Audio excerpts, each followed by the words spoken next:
E o parágrafo 5º é o da suspensão. O não cumprimento do disposto neste artigo implicará a suspensão do benefício, desde que comprovada a ciência. Aqui é importante você prestar bem atenção nisso aqui. Suspensão do benefício desde que haja notificação inequívoca. No caso de não comprovação da ciência, a autarquia vai bloquear o benefício. Essa parte é interessante porque. E o fundamento do bloqueio está aqui. É uma redação nova, inclusive, aqui, ó, de setembro. Essa lei é 16 de setembro, tá? Então, aqui, ó, na ausência de ciência em até 30 dias da notificação de que trata a notificação, primeiro, que os tipos de notificação, o valor referente ao benefício será bloqueado nos termos. Tá? Existem três procedimentos no INSS, tá? Primeiro, o bloqueio quando não tem notificação prévia. Ou a pessoa não tem acesso nenhum, ela não tem conta no banco, ela não tem celular, enfim. No banco ela tem, mas não consegue ser notificada, ela não tem celular e também tem que ser intimada presencialmente e não se encontra essa pessoa. O INSS bloqueia. Fora isso, tem um outro procedimento que se a pessoa for intimada, aí o INSS suspende se a defesa dela não for suficiente ou se ela não apresentar defesa, ela suspende, tá? E aí, depois de um tempo, o benefício é cessado definitivamente. Isso está lá no artigo 69 da lei 8.213, tá? Que é a lei de custeio. Esse procedimento foi revisado outro dia e é bom que vocês leiam, dão esse conselho para entender logo o procedimento de cancelamento, tá? Ó, depois do benefício ser bloqueado, é suspenso e depois cessado, tá? O disposto neste artigo aqui já é o parágrafo 6º desta lei atual, tá? Não afastará processos em recurso de revisão cadastral em função da legislação vigente. O que acontece? Hoje tem vários benefícios do BPC sendo revisados. A ideia aqui é manter o mesmo procedimento e não alegar nenhuma nulidade por alteração, por exemplo, dessa lei que manda atualizar só quem tem os últimos 24 meses desatualizado. Quem tem mais de 48 meses não foi atualizado e aí o INSS já abriu o procedimento. Digamos que a pessoa queira alegar essa nulidade aí e não pode, tá bom? São as concessionárias, esse aqui é o que eu acho que é mais importante aqui. Se você for ver, gente, essa alteração da lei aqui para BPC Loas não teve nenhuma alteração de benefício específico. Havia discussão lá sobre a gravidade da doença, da deficiência. Eu sou a favor de realmente ter uma coisa mais rigorosa. Hoje em dia está havendo uma farra de autismo, espectro aí, de benefícios de autismo. É um espectro, a gente sabe que o autismo é um espectro, né? Tá num espectro que é um campo não definido, não tão delimitado assim. E o que está rolando hoje é que todo mundo agora é autista no interior aqui, tem fábricas de laudos aí, até quadrilhas já sobre isso. Então, tem que tomar cuidado com essa questão do autismo. No Brasil, infelizmente, a gente comercializa muitas coisas, né? Começa a conceder direitos e aí a retórica vira um comércio.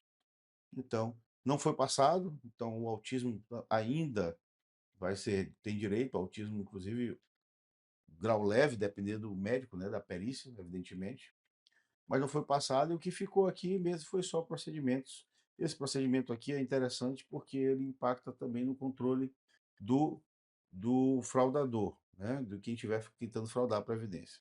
As concessionárias de serviço público são elas obrigadas a fornecer informações de base de dados de que seja detentora, nos termos também em decretos. Então ainda não estão valendo. Com a finalidade de aperfeiçoar o processo de verificação do quesito para concessão, manutenção e ampliação de benefícios da Seguridade. Por que ampliação de benefícios? Eu vou dar um exemplo aqui, tá?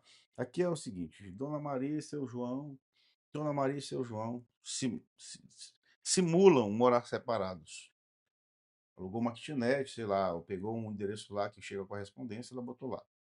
E chega uma conta de energia que a Dona Maria está no endereço do seu João. Agora o INSS vai ter, ou o Ministério do Desenvolvimento, enfim, para a Bolsa Família, e vão ter acesso a essas contas, a essas informações, esses dados pessoais, digamos assim. Então, esse endereço, se tiver batimento aí, se verificar que a Dona Maria, ela tem a conta dela junto com o seu João e declarou um outro endereço, isso é mais amplo para o INSS controlar, manter o benefício. Para ampliar, é um exemplo interessante, acho que é o artigo 76 do regulamento, que prevê, por exemplo, concessões automáticas de benefício por incapacidade.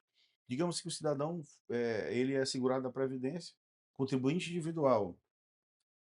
Ele está no período de graça, não contribui há 5 meses, mas ele se acidentou e foi internado no SUS. O INSS vai pegar esses dados e conceder um auxílio doença, um auxílio por incapacidade automático.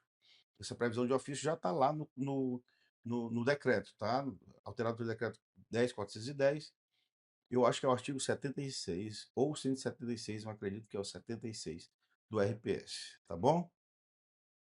Então, vamos lá. Uma ampliação significativa dos dados para evitar fraude e haverá abatimento de contas de energia, telefone e água para se conferir a fidedignidade das informações cadastradas no CAD único, tá bom? Vamos aqui para o artigo 4º. Esse aqui é sobre fiscais, limitações fiscais. Estamos terminando aqui a parte de política pública e vamos já para a parte de alterações legislativas, tá bom? A parte final aqui fala o seguinte: entre 2025 e 2030, o aumento real de que trata o parágrafo terceiro, parágrafo quarto dessa lei, essa lei fala sobre os reajustes do salário mínimo, tá? Não será inferior ao índice mínimo nem superior ao índice efetivamente apurado nos termos da lei complementar. O que quer dizer isso aqui?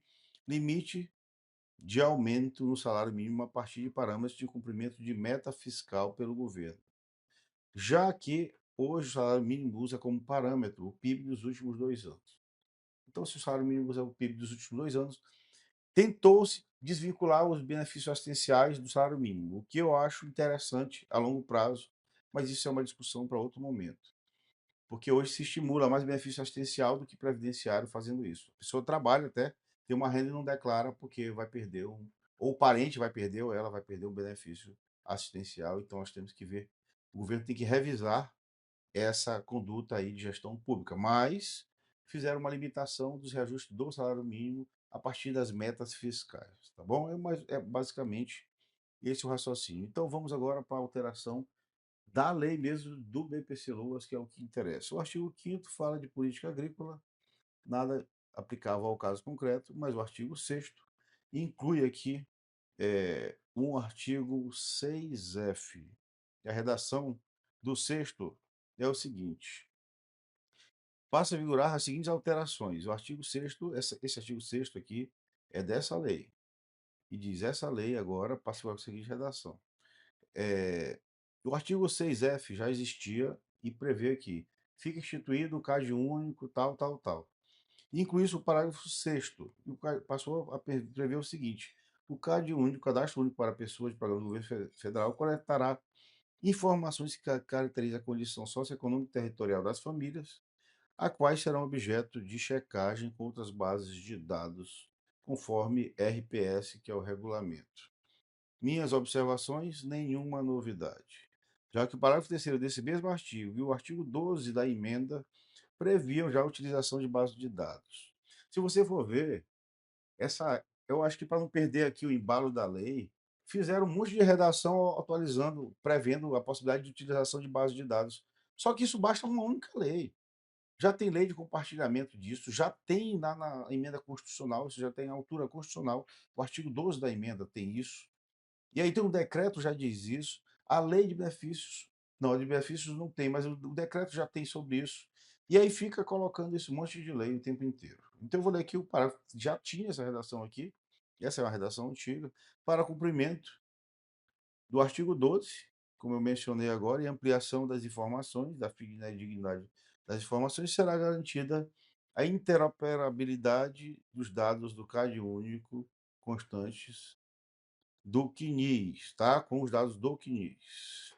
Inclusive, essa lei está na lei de Bolsa Família, tá bom? Artigo 20, outra alteração no artigo 20 que eu também não vi nenhum impacto relevante. A concessão administrativa ou judicial de benefício de que trata esse artigo, tá? O artigo 20, esse sim é o artigo do BPC-Loas, tá? A pessoa com deficiência fica sujeita à avaliação nos termos do regulamento. O que quer dizer isso?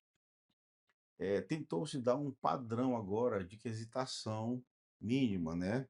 A avaliação, vão se criar um decreto para se padronizar a forma de avaliação, tanto judicial quanto administrativa.